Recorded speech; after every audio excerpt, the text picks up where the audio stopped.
나는 밀리터리 덕후다. 본격 밀리터리 팟캐스트 밀떡을 시작합니다. 잠시와 함께 경례 밀떡. 바로 안녕하세요, 박찬준입니다. 안녕하세요, 놀러온 남자 정명섭 정작입니다. 예, 월간 플랫폼 홍희범입니다. 네, 이렇게 밀떡이 시작됐습니다. 또 우리 밀떡의 자랑스러운 시리즈 중에 하나죠. 뭐뭐 한다면 만약의 전쟁사. 네, 만약의 전쟁사입니다. 만약의 전쟁사의 이번 시간은 네. 과연 어떤 만약의 전쟁사입니까? 이제 현대 미국에 막대한 영향을 끼친 전쟁이라고 꼽는다면 사실 월남전을 빼놓을 수가 없거든요. 안 뭐 되죠. 뺄 수가 영화도 그렇고 뭐 히피 문화라든지 뭐 68 혁명이라든지 네. 70년대 미국의 침체기라든지 이런 거를 상징하는 거였고. 거의 패배가 없었는데 그렇죠. 그냥 유일하게 패배한. 그렇죠. 그렇죠. 예. 일반적으로 다들 패배로 얘기를 예, 하죠. 그렇죠. 그러니까 예. 뭐 일부에서는 그냥 철수했다라고 얘기했지만 사실 아프가니스탄에서 철수한 것도 사실 어떻게 보면 패배랑 똑같은 거였어요. 못 견디고 나온 거니까. 그렇죠. 목적을 이루지 못했으니까. 게릴라전의 정석을 보여준 거고, 이게 이제 뭐 사실 굉장히 복잡해요. 이제 동남아시아, 특히 인도차이나 반도의 정세라는 거는 짧게 얘기하기에는 복잡하니까 최대한 간단하게 얘기하면 이제 베트남 같은 경우는 프랑스 식민지였고, 그다음에 제2차 세계대전 이후에 모든 피지배 민족들이 그랬어요. 그 2차 대전 때 자기네 종주국들이 다 심하게 깨지거나 심지어 독일에 점령되는 걸 봤기 때문에 네네. 아 이제 우리도 독립해야지라고 음. 생각을 했지만 사실 대부분의 종주국들은 그러지 않았죠. 그래서 프랑스 같은 경우는 베트남 그리고 알제리를 포기하지 않아서 몇 년 동안 이렇게 전쟁을 치렀는데 그 유명한 DMVF에서 패배하면서 손 털고 나갔고, 그 와중에 이 인도차이나 반도가 공산화되는 거 아니야라는 우려를 가지고 있던 미국이 그 자리를 대신하게 됩니다. 이게 중국의 영향이었나요? 중국이 이제 그 공산화가 되면서 사실 중국 대륙 전체가 공산화되면서 베트남 북쪽 국경이 이제 중국이랑 닿았잖아요. 예. 그러니까 그 영향을 받은 것도 저는 한몫했다고 생각해요. 한몫을 했고. 그렇죠. 그리고 이제 호치민 같은 경우가 본인은 민족주의자라고 포장을 하지만 사실 뭐 공산주의자죠. 예, 다른 사상을 용인하지 않았던 사람이었기 때문에 미국 입장에서는 여러모로 이제 불편해서 우리나라가 38선이 나눠진 것처럼 17도선 분계로 북베트남, 남베트남. 여기는 17도선. 맞습니다. 그렇게 돼 있는데 사실 북베트남에서는 어떻게든 남베트남을 점령하려고 이제 뭐 베트공을 이용한다든지 아니면 여러 가지 혼란 사항을 네. 했고, 미국 입장에서는 이쯤 되면은 처음엔 별 생각이 없어서 사실 케네디 대통령 같은 경우는 철수해야 되는 거 아니야?라고까지 했는데 시간이 점점 지나면서 이거 도미노 이론이라는 게 만들어집니다. 이 베트남이라는 도미노가 넘어지면 그 옆에 캄보디아, 라오스, 뭐 태국 뭐 이런 나라들이 다 동남아시아는 다 공산화된다. 왜냐하면 그 북쪽에 소련 있고 중국 있고 그다음에 예. 인도차이나 반도의 상당 부분이 공산화가 되면 이게 이제 또 태평양 이 남쪽에 이 미국의 확장세나 그다음에 수비하는 데 문제가 생긴, 특히 이제 말레이시아 반도 해협 쪽까지 영향을 미치게 되면은 사실 아시아 쪽에 있어서는 미국의 영향력이 굉장히 많이 줄어들 거다라는 공포감이 좀 있었던 것 같아요.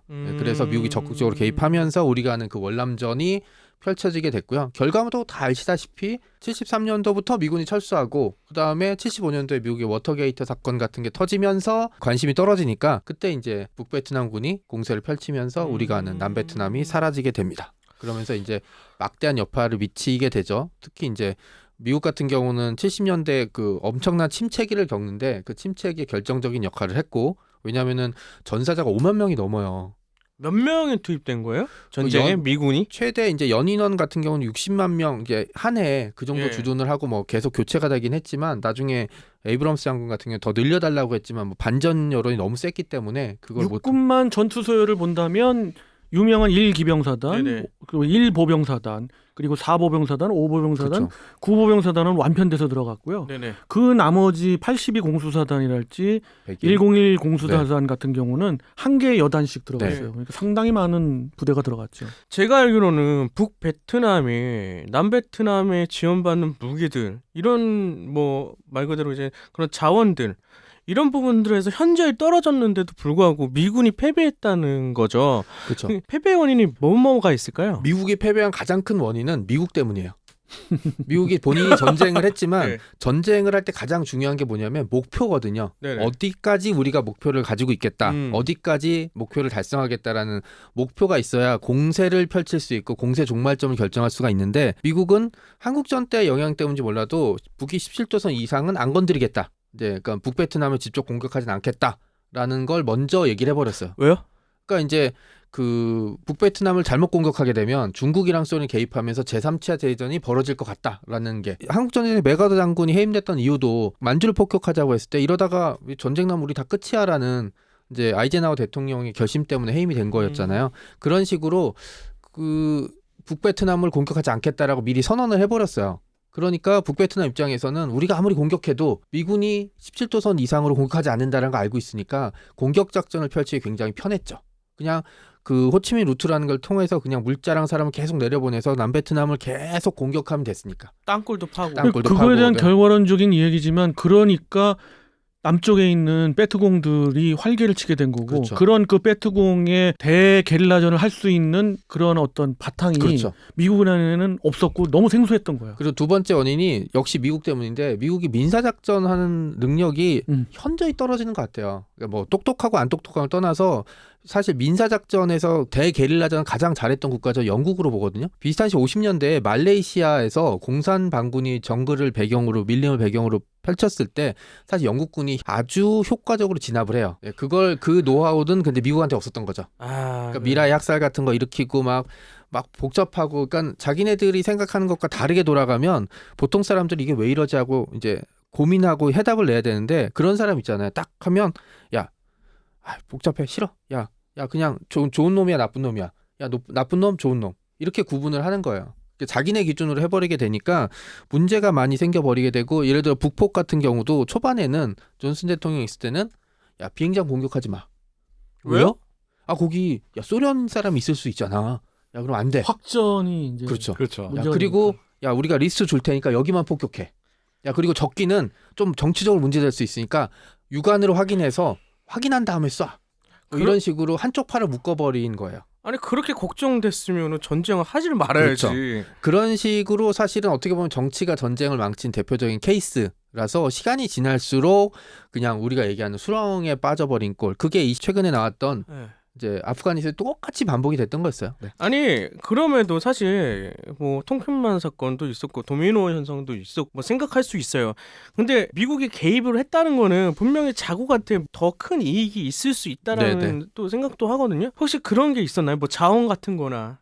이쯤 되면은 뭐 베트남이 가지고 있는 자원이라기보다는 제가 보기엔 정치적인 논리 있잖아요. 정치적인 논리. 도미노 이론이라든지 잘못하면 동남아시아에 우리의 기반을 이룰 수 있다. 그리고 그게 이제 가장 컸다. 60년대는 사실 어떻게 보면 냉전의 최극성기였어요. 중국, 소련, 미국 다 원자 폭탄을 가지기 시작한 나라니까 이제 서로 직접 공격하지 못하고 상대방의 소위 얘기하는 변방들을 이렇게 찌르고 빠지고 이렇게 하면서 상대방의 출혈을 일으킨 거였죠. 그러니까 그 전쟁이 조금 순수했다고 볼 수 있는 게 미국이 대의적인 자기의 이익이 되는 아주 그냥 최우선의 이익이 되는 뭐가 있었으면 사실 패배까지 갔을까 싶은데 그렇죠. 그게 아니었기 목숨 걸고 때문에 달려들었겠죠. 그게 아니었기 때문에 이런 것 같아요. 명분이 약했구나. 사실 이게 특히나 이게 도미노 이론이 그때 굉장히 심각하게 받아들여진 게 만약에 태국까지 무너진다. 그럼 태국에 인접한 뭐 말레이시아, 인도네시아 이런 식으로 진짜 동남아시아 줄줄이 넘어가서 결국 필리핀까지 적화되는 거 아니냐라는 우려가 있었고 실제로 필리핀은 공산 반군이 최근까지도 활동을 했고 그러다 보니까 여기서 밀리면 정말 우수수 넘어가서 태평양이 끝날 빨갛게 거다. 된다. 근데 이제 그렇게 되면 정말 골치 아프죠. 예, 여기서의 우리의 이제 주제는 네. 지금까지는 이제 역사적 사실이고 그렇죠. 네, 네. 여기까지는. 이제 꼬셔야 되지 네, 않습니까? 네, 그죠. 네, 뭡니까? 이제 여기서 미국이 승리할 수 있는 시나리오 유일한 건 뭐냐면 초반에 북이 17도선 이북을 공격해야 돼요. 물론 이제 여러 가지 정치적인 요인이라든지 당시에 이제 여러 가지 현실적인 요인을 공격을 못했다라고 하지만 우리는 어차피 가상 시나리오니까 당시 유일하게 이게 제가 찾아봤더니 최근에 영화로 한번 리메이크된 적이 있는데 탐 클랜시. 잭 라이언 시리즈 중에 하나가 우리나라 94년도에 이제 고려원에서 나왔던 복수라는 책이 있어요. 그게 이제 Without Remorse인데 홍 편집장한테 여쭤보니까 가차 없는. 그렇죠. 그게 네, 맞죠. 이런 뜻인데 옛날이니까 그냥 복수라고 아주 간단하게 3권짜리 책인데 이게 존 클라크라는 레인보우 식스의 창설자이자 잭 라이언의 오른팔이었던 인물이거든요. 이 사람이 이제 월남전에 있던 배경 얘기인데 여기서 잠깐 언급이 돼요. 이 작전이.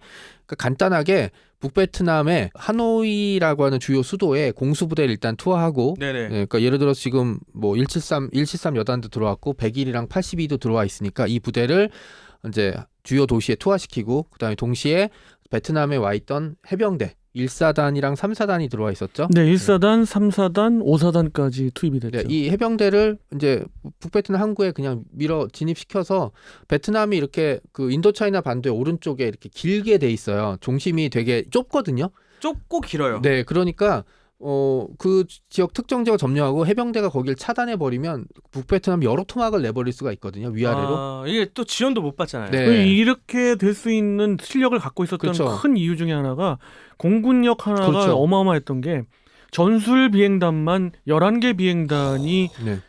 뭐 태국 쪽 그리고 필리핀 쪽 이런 쪽에 있었겠고 또 다른 베트남- 나라들은 네. 11개 대대도 전개하기 힘든 거를 비행단을 네. 11개. 그렇죠. 거기다가 항모 전투단만 그렇죠.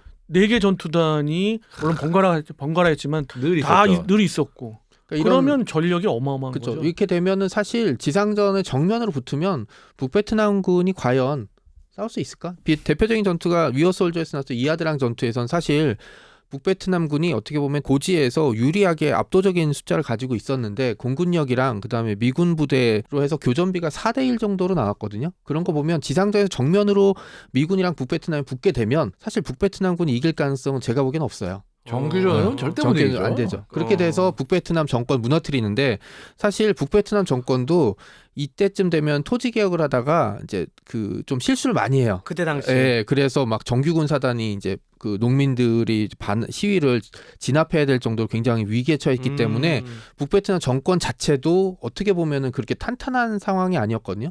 그렇게 돼서 되면은 사실 월남전은 미국이 승리하는 케이스로 끝날 가능성도 굉장히 높죠. 그러면은 한 대략 한 60년대 중반 정도. 두세 달이면 끝난다. 그렇죠. 그리고 그거를 이제 10년 동안 끌었다. 월남전이 오래 끌었던 이유는 뭐냐면 사실 월남 내부의 베트콩도 그렇지만 호치민루트를 통해서 계속 물자랑 인원이 공급됐기 때문에 네. 사실 베트남에서는 어제 이 마을 가서 점령을 했는데 예. 돌아와서 다시 오니까 또 10명이 있어요. 그건 그 마을 사람이 아니라 북베트남에서 보낸 예. 내지는 다른 지역에서 물자 지원을 받고 왔던 사람들이었기 때문에 답이 안 나오죠. 그건 당연히. 아, 하노이만 일단 어떻게 해서든 점령을 하면은 나머지 주변에서 올라오는 그런 북베트남 군인들을 다 폭격으로 이번에 아프가니스탄에서도 사실 그렇게 쉽게 무너졌던 이유가 대통령이 그냥 항복 이래버리면서 끝나버린 네. 거예요. 그러니까 지탱할 수 있는 정권 자체가 사라져버리게 되면 사실 머리가 잘린 뱀이 돼버리기 때문에 쉽게 이제 예. 그 가상이긴 하지만 쉽게 이제 정규전이 끝낼 수가 있게 되는 거죠. 그럼 대략 한 15만에서 20만 명 정도만 네, 투입이 네. 됐어도 그렇죠. 충분했다. 네. 그 이후에 이제 민사작전이라고 부르는 그 작전이 있었겠지만 그거는 사실 북베트남이 없었으면 월남의 게릴라전이 그렇게 오래 갈 수 있었냐는 전 되게 부정적이거든요. 이게 제가 보기에는 전술적인 그 전쟁의 승리는 말씀하셨던 그 가정이라면 가능성이 충분했을 것 예. 같아요. 그러나 이제 이후 그 이후의 결과는 근데 뭐 예. 근데 전쟁은 승리해서 이제 미군이 빠져나가지만 그 이후에는 결과론이 좀 이게 똑같지 않았을까. 어떻게 보면은 이게 중국이 있기 때문에 네네. 그렇죠. 중국이 있고 또 라오스나 캄보디아 주변국까지 감안하면은 과연 미군이 거기 대규모로 주둔 안 하고 남북 베트남을 다 그냥 평정시킬 수 있었을까? 그러니까 평정되다 생각해서 미국이 나가면 또 어떻게 됐을까? 그게 또 골치 아픈 거죠. 근데 이제 일단 이제 뭐 만약에 있는 파트는 여기서 이제 승리했다면이 되는 거고 그 이후에 이제 어떤 일이 벌어질까가 궁금했었는데 생각해 보니까 일단 미국이 조금 더 그 전성기가 오래 갈 것 같아요. 그러니까 미국 사람들을 보면은 한 50년대, 60년대 초반까지를 이제 자기네들이 이제 환상적인 시기, 우리가 응팔 보듯이 이제 그 이후에는 이제 침체도 있고 오일 쇼크로 인한 침체, 그다음에 여러 가지 요인으로 세계 제일 강대국에서 위치가 흔들렸다라는 생각을 많이 하는 것 같더라고요. 심지어 일본한테도 밀릴 그렇죠. 뻔한 적 있잖아요. 그렇죠. 네, 네. 예. 그런 식의 생각들이고 또 히피 문화라는 게 발전하게 되고 이렇게 되는 게 이게 둘 다 없어지게 된다면 미국이 조금 더 제 기준으로 보게 되면 조금 더 멀쩡해지지 않았을까, 예, 멀쩡해지지 않았을까라는 생각을 좀 해보고 그다음에 중국 같은 경우가 가장 큰 여파가 미칠 것 같아요. 이제 왜냐하면은 중국이 그 이후에 또 중월 전쟁에 한번 세게 붙잖아요. 그죠. 예, 그리고 틀어지긴 했지만 만약에 미국이 북베트남까지 점령하게 되면 중월 전쟁 같은 건 안 일어나겠죠. 미국이 거기 들어가 있는데 중국이 미쳤다고 정규전을 벌이지는 않을 테니까. 제 3차 대전 하자는 거니까. 예, 그다음에 도미노 이론도 없을 거예요. 왜냐하면 라오스 캄보디아가 넘어간 건 북베트남이 남베트남 점령한 그렇죠. 이유니까. 그리고 라오스랑 캄보디아도 공산화가 안 됐을 거고. 그렇게 되면은 도미노 이론이라는 게 없어지고 그 다음에 지금 동남아시아에서 중국이 가지고 있는 영향력의 상당 부분은 없어질 것 같고요. 사람들이 좀 간과하는 게 하나 있는데 등소평이라는 존재도 사실은 여기에 여파가 좀 있었죠. 왜냐하면 그 중국이 이제 중월 전쟁에서 쇼크 받잖아요.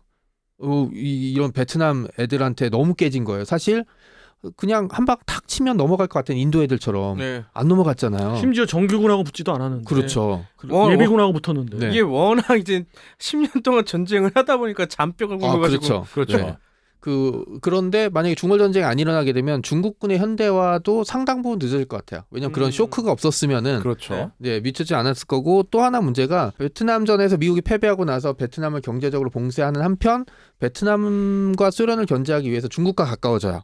근데 뭐 물론 우리는 소련 때문이라고는 하지만 사실 중국 때문도 좀 포함되어 있거든요. 중월 전쟁 직전에 사실 미국과 중국이 일종의 약간 암묵적인 합의 같은 걸 해요. 중국에서 그냥 북베트남이라고 싸울 거야 하면은 미국에서 땡큐 베리마치 뭐 대놓고는 못하죠. 이런 식으로 이제 얘기를 하고 그 천안문 사태 이전에 천안문 사건 이전에는 사실 미국과 중국 관계가 나쁘지 않았어요. 아주 좋았죠. 아주 좋았어요. 좋았죠. 네. 그 원인은 70년대 초반에 미국과 중국의 수교였고 가장 큰 원인은 물론 소련을 견제하는 거였지만 그렇죠. 베트남을 견제하는 것도 좀 포함돼 있었거든요. 네, 그런 문제들이 돼 있으면 중국이 개혁개방 정책이나 군의 현대화가 상당 부분 늦어질 수 있었을 것 같아요. 그때 대만이 나갔죠. 대만이 빠져나왔잖아요. 네, 72년도에 이제 미중 수교 이렇게 되면서 이제 그 유엔에서 유엔에서. 예. 제발로 나갔다는 걸 제발로 나갔다고 읽고 쫓겨났다고 쓰죠. 네. 근데 뭐 많은 걸 말씀해 주시지만 가장 중요한 거가 또 있는데 우리 입장에서 네, 네. 만약에 우리는 그럼 어떻게 변했을까? 동맹국으로서 승전국이 된 거잖아요. 그렇죠. 근데 저는 그렇게 조금 안 보는 게 사실 베트남전으로 인해서 전쟁에는 패배했지만 그 베트남전이 소모전이 되고 장기화되면서 우리가 국가적으로 얻었던 이익 또한 대단했거든요. 그렇죠. 그것도 근데 있죠. 그런 부분이 기회비용이 되지 않았을까? 오히려 만약에 미군이 한 석 달, 넉 달 만에 북베트남을 공격하고 거기에서 승리를 했다면 우리나라는 파견을 오히려 안 갈 수도 있었겠네요. 저도 그렇죠. 그렇게 생각해요. 네, 파병 안갈 수도 있죠. 그러면 여러 가지가 이제 그 우리의 역사도 좀 바뀌는데 네. 저는 이렇게 보는 게 근대화, 현대화죠. 근대화라고 표현하는 현대화, 네. 현대화는 좀 늦어졌을 가능성이 있죠. 왜냐면은 어떤 변화가 있어야 되면 두 가지 요인이 있어야 돼. 하나는 외부적인 쇼크. 중월 전쟁에서 중국군이 심하게 이제 참패하면서 우리 변화해야 되겠다는 공감대가 형성됐기 때문에 변한 게 있어. 두 번째는 돈이거든요. 근데 이제 우리 같은 경우는 이제 월남전을 겪으면서 장비들을 진짜로 다 바꿨던 경험들이 있었잖아요. 그 다음에 이제 그걸 겪고 나서는 이게 소위 얘기하는 이제 혈맹이 돼버린 거잖아요. 한국 전쟁 때 미국이 우리를 위해서 피를 흘려줬고. 월남전 때 반대로 우리가 미국을 위해서 피를 흘려준 거잖아요. 근데 미군이 베트남을 석 달 만에 다 쓸어버렸다면 네네. 소위 말해서 쓸어버렸다면 우리나라 군의 현대화가 박 의원님 얘기대로 네. 군의 현대화가 상당 부분 지체됐을 그럴 수도 가능성이 있죠. 워낙 이제- 그때 우리가 그렇죠. 자본이 없으니까. 맞습니다. 근데 그 부분은 이제 군도 그렇지만은 대한민국 경제 전반에도 그렇죠. 조금 속도가 늦어졌지 않았을까? 그렇죠. 그러니까 이제 전반적으로 보면 미국이 좀 더 그럼- 세력이 예. 강력해지고 중국의 세력은 좀 더 약화됐을 거고. 동아시아 경제 상황도 그러면 다 같이 다운되지 않았을까요? 예를 들어서 그때 북베트남 이제 공산화가 된 이후에 어떻게 보면 태국이 좀 더 많은 기회를 받은 것처럼 안 그랬으면 저 통일된 베트남이 중심이 됐겠죠. 아무튼 인구도 가장 많고 그렇죠. 그다음에 해안선도 가장 길고 그냥 어떻게 보면 중국이랑 가장 이제 직접적으로 이제 충돌할 수 있는 동북아에서 네. 우리가 이제 그 역할을 하는 것처럼 사실 이제 통일된 만약에 베트남이 통일돼서 미국 민주주의 국가 세력권 안에 들어간다면 사실 베트남은 지금보다 훨씬 더 경제적으로 발전했을 가능성이 좀 그 높고. 부분은 저는 이제 반대의 생각인데 네. 그럼에도 불구하고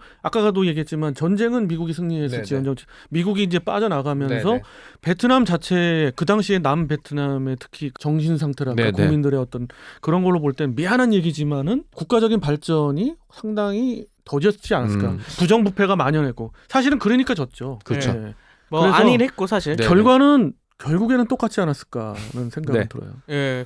저도 저도 비슷한 사실은 생각이고. 네, 자료를 보면서 어디가 변했을까를 찾아보니까 네. 가장 큰 게 이제 자료 그래 좀 늦게 드렸잖아요. 이게 보니까 중국이 가장 큰 여파를 미쳤을 것 같아요. 맞아요. 예, 네. 저는 오히려 근데 우리나라나 일본은 결을 크게 갔자면 그대로 갔을 것 같아요. 일본이야 그렇죠. 뭐 예. 그 시점에서 이미 60년대 끝무렵에 벌써 거의 세계 2위 근처까지 가요. 예, 아니 그리고 이제 우리나라 같은 경우도 실질적으로 그때부터 이제 산업화를 뭔가 전자기기를 뭐 그렇죠. 판다거나 약간 일본에 모방하는 그런 물건들을 많이 내서 세일즈로 굉장히 많이 하러 근데 다니긴 했었거든요. 우리나라 같은 경우는 이게 베트남 무시 못하는 게 베트남전을 통해서 외화 수입이 굉장히 커요. 그렇죠. 그런 거에 어느 정도 동의를 해요. 물론 이제 기간에 대해서는 뭐 각자의 의견이 있겠습니다만은 네네. 그런 추세는 저도 동의를 하고 그래서 아까 그 얘기를 드린 거고 그럼에도 그럼에도 불구하고 네.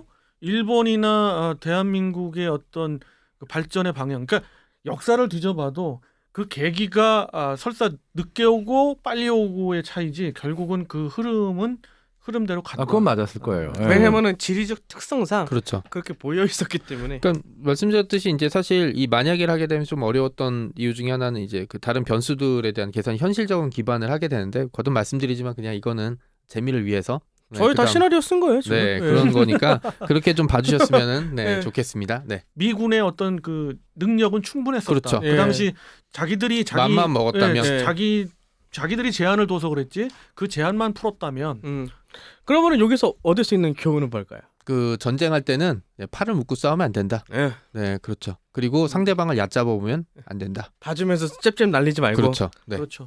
병참이 중요하다. 네. 이런 생각도 듭니다. 자, 이렇게 해서 이번 시간은 역시 또 우리하고도 관계가 있었던 그런 전쟁사 중에서 만약에 미군이 베트남전에서 승리를 네. 했다면 그랬을 때 우리의 상상들, 또 네. 우리의 이야기들을 나누어 봤습니다. 다음 시간에는 또 다른 재밌는 만약의 걸로. 전쟁사 시리즈를 가지고 여러분들하고 만나서 이런저런 재미난 이야기 나눠보는 시간 갖도록 하겠습니다. 아니면은 우리 그 청취자님들이나 뭐 궁금하신 시청자님들이 거 있으면 뭔가 궁금하거나 제안해 주셔도 제안을 해주셔도 그럼요. 네. 우리가 한번 연구를 해보면 재밌을 것 같아요. 알겠습니다. 예. 네, 이렇게 해서 이번 만약의 전쟁사 시리즈 여기서 마치도록 하겠습니다. 청취자 여러분께 힘을 밀떡!